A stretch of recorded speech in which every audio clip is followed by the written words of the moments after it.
நான் இந்த உருவத்தில் என்ன செய்வதற்காக வந்தேன், அது எனக்கு நினைவிருக்கா? இந்த உருவத்தை உருவாக்கி கொண்டது அல்லது உருவாக்கியது யார்? இதுவரை இயக்குவது யார்? எனக்கு நடக்கக்கூடிய நிகழ்வுகள் எல்லாம் என் விருப்பப்படி நடக்கிறதா, அல்லது என் விருப்பப்படி நடக்கல அப்படின்னு சொன்னா அதை நடத்துவது யார்? நீங்க ஒரு கேள்வியில தொடங்குறேன்னு சொல்லிட்டு நிறைய கேள்வி கேட்குறீங்க அப்படின்னா இப்படி நிறைய இருக்குது. முதல்ல நான் யார் அப்படிங்கிற கேள்வி தொடங்கணும். அதுக்கெல்லாம் இப்ப வாய்ப்பு இல்லை. நம்ம அந்த இடத்துக்கு போறதுக்கு தான் நம்ம ஒரு சில தகவல்களோடு முயற்சி செய்வோம். எல்லாமே நடக்கலன்னு சொல்ல முடியாது, எல்லாமே நடக்குதுன்னு சொல்ல முடியாதுங்கய்யா.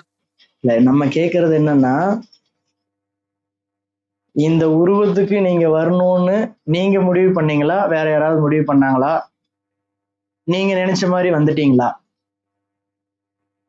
இந்த உருவத்துக்கு வந்த பிறகு நீங்க என்ன செய்யணும்னு நினைக்கிறீங்களோ அது முதல்ல உங்களுதா அப்படின்லாம் நிறைய தெரிஞ்சுக்க வேண்டி இருக்குது. நீங்க நினைச்ச மாதிரி நடந்துருச்சா அப்படின்னு கேட்கிற கேள்வியில தான் இப்போ ஒரு பதில் என்னவாகுதுன்னா, நம்ம நினைச்ச மாதிரி ஒன்றும் நடக்கிற மாதிரி தெரியலைங்க அப்படிங்கிற ஒரு பதில் வருது.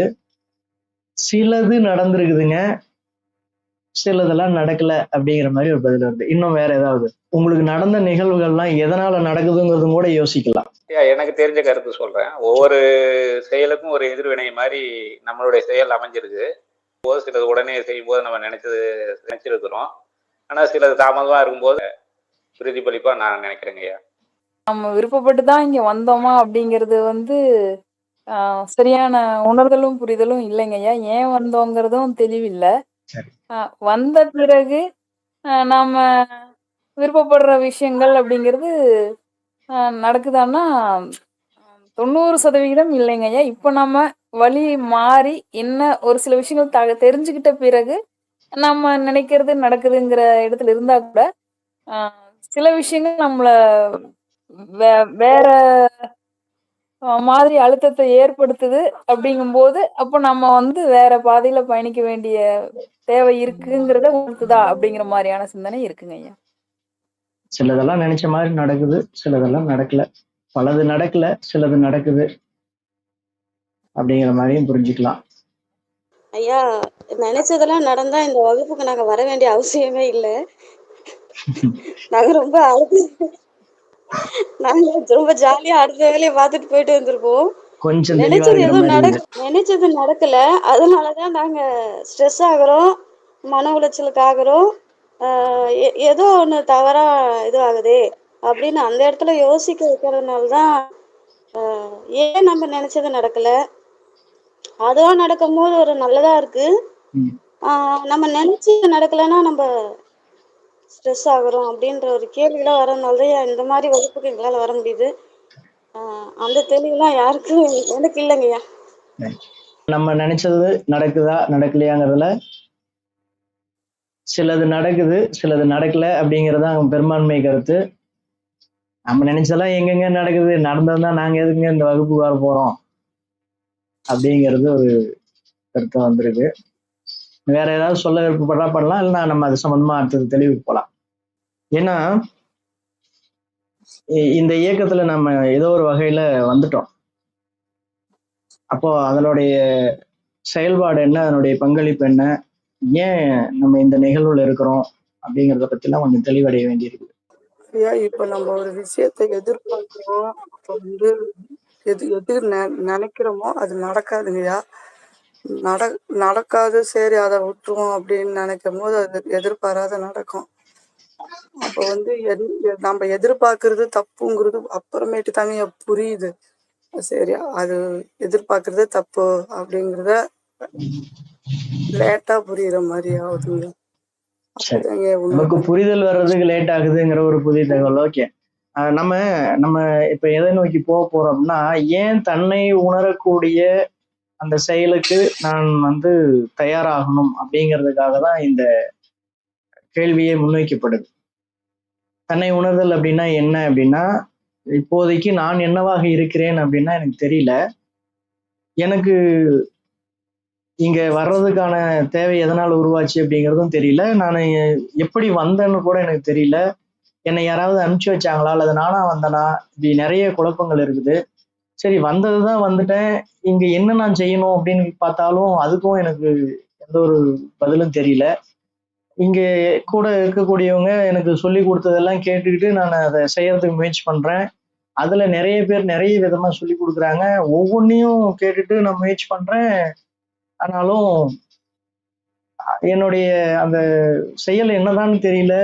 எனக்கு வேணுங்கிறதுலயும் நடக்க மாட்டேங்குது. எதிர்பார்த்தாலும் தப்பா இருக்குது, எதிர்பார்க்கலனாலும் தப்பா இருக்குது. என்னதான் பண்றதுன்னு தெரியலங்கிற ஒரு குழப்ப நிலை இருக்கு இல்லையா?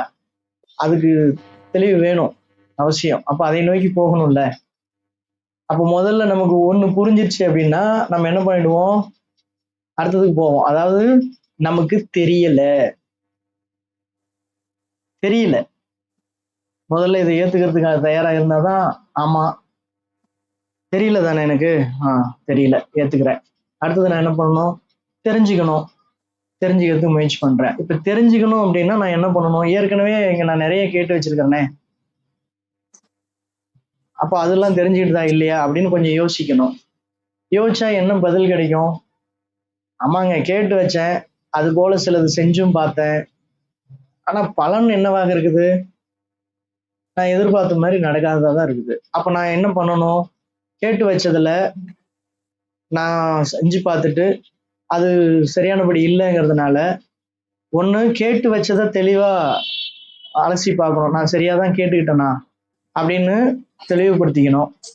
அப்படி தெளிவுபடுத்துற போது இல்ல அவங்க சொன்னது வேற, நான் புரிஞ்சுக்கிட்டது வேறன்னு அப்படிங்கிற தெளிவு வந்துட்டோம் அப்படின்னு சொன்னா அதை தூக்கி ஓரம் வச்சுட்டு இப்போ புதிதாக என்ன தெளிவுக்கு வந்தோமோ அதிலிருந்து செயல்படுத்த ஆரம்பிக்கணும். அப்ப நமக்கு தெரியலங்கிற ஒரு முடிவுக்கு வந்துட்டுமா யாராவது வர வேண்டி இருக்குதா? எனக்கு தெரியலீங்க, எதுவுமே தெரியல, நான் யாருன்னு தெரியல, இங்க எதுக்கு வந்தேன்னு தெரியல, என்னை யாராவது அனுப்பிச்சு விட்டாங்களான்னு தெரியல, அல்லது நானா வந்தனானும் தெரியல, இங்க என்ன செய்யணும்னு தெரியல, என்ன செஞ்சுட்டு இருக்கிறனும் தெரியல, என்னை நோக்கி நிறைய நபர்கள் வராங்க, நிறைய நிகழ்வுகள் நடக்குது, நிறைய பொருள் வருது, நிறைய சூழல் வருது, நான் என்ன பண்றதுன்னு தெரியல, இதுக்கப்புறமும் நான் என்ன பண்ண போறேன்னு தெரியலங்கிறதுல தெளிவாயிட்டீங்களா? அதில் தெளிவாயிட்டீங்கன்னா அடுத்ததுக்கு போகலாம், இல்லைன்னா போக முடியாது. தெளிவாதான் இருக்குங்கய்யா, எதுவுமே தெரியலங்கிறதுல தெளிவா இருக்கிறோம். இதுதான் தெளிவா தெரியுது. சரி, இப்ப நம்ம இந்த ஒரு விஷயத்துல தெளிவா இருந்துட்டோம்னா இப்ப நம்ம என்ன பண்ணணும், எனக்கு தெரியலங்கிறதுல நம்ம ரொம்ப ஆழமாக உறுதியாக இருக்கணும். இந்த ஒண்ணுல உறுதியா இருக்கிறோம் அப்படின்னா இப்ப நம்ம அடுத்து தெரிஞ்சுக்க போறோம் அப்படின்னா அதை ரொம்ப சாதாரணமாக இல்ல, ஆழமாக ஒரு தகவலை கேட்டாக்க அதை எந்த கோணத்துல வேணா நீங்க புரிஞ்சுக்கலாம். எனக்கு இப்படிதாங்க புரியுது, இது நீங்க சொல்ற மாதிரி நான் புரிஞ்சுக்கிட்டேனா அப்படிங்கிற மாதிரி தெளிவாகிற வரைக்கும் அதை விட்டுறாதீங்க. அதாவது இதுக்கப்புறம் நம்ம உரையாட போகக்கூடிய தகவலை தெளிவாகிற வரை விட்டுறக்கூடாது. ஏன்னா இதுல தெளிவா இருங்க, அப்பதான் தெளிவை நோக்கி நாம பயணிக்க முடியும். தெளிவை நோக்கி பயணிக்கிற போதுதான் தன்னை உணர்தல் சாத்தியமாகும். அந்த பயணம் வெற்றிகரமாக முடியும்.